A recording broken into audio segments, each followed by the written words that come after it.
হয় মুসলমানরা কাফিরদের সঙ্গে যুদ্ধ করার সময় যেই সম্পদ প্রাপ্ত হয় তাকে গনিমতের মাল বলা হয়। সেই গনিমতের মাল যেই সমস্ত যোদ্ধারা এটা প্রাপ্ত হবে তারা সেখান থেকে 1/5 সরকারি কোষাগারে জমা দিবে, আর বাকি 4 তারা সৈন্যদের মধ্যে বন্টন করে নেবে। এটাই হলো ইসলামের বিধান। সেটাই আল্লাহ রাসূল বলতেছেন যে তোমরা যেহেতু আল্লাহর পথে জিহাদ করো, তোমাদের সেই গনিমতের মাল থেকে 1/5 তোমরা আল্লাহর মানে ইসলামী রাষ্ট্রের কোষাগারে জমা দিবে। ওয়ানাহাহুম আন আরবাইন, তাদেরকে 4টি বিষয়ে নিষেধ করলেন।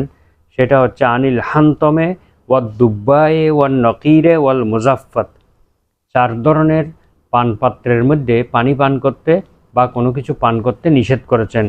সেই পানপাত্রগুলোর নাম হচ্ছে হান্তম, দুব্বা, নকির এবং মুজাফফত। এই 4 ধরনের পানপাত্রে পান করতে নিষেধ করলেন। ওয়াকালা ইহফাজুহুন্না, নবীজি বললেন এই কথাগুলো তোমরা ভালোভাবে সংরক্ষণ করবে। ওয়া আখবিরু বিহিন্না মাওয়ারাআকুম, এবং এই সংবাদগুলো তোমরা তোমাদের জাতির লোকদের কাছে পৌঁছে দেবে।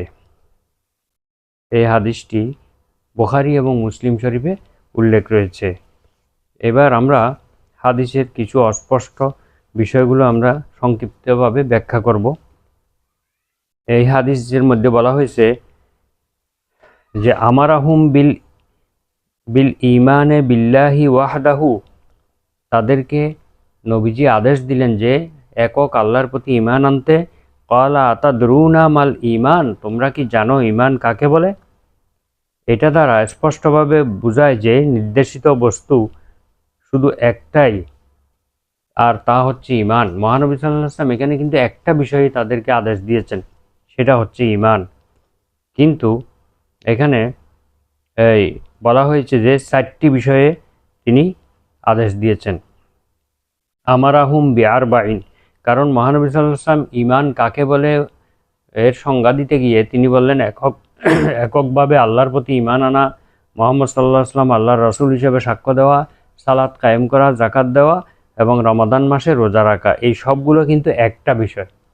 কিন্তু হাদিসে বলা হয়েছে যে আমারাহুম বিআরবাইন, তাদেরকে 4টি বিষয়ে নির্দেশ দিলেন। তাহলে এটা কিভাবে বিশুদ্ধ হলো, শুদ্ধ কিভাবে হলো?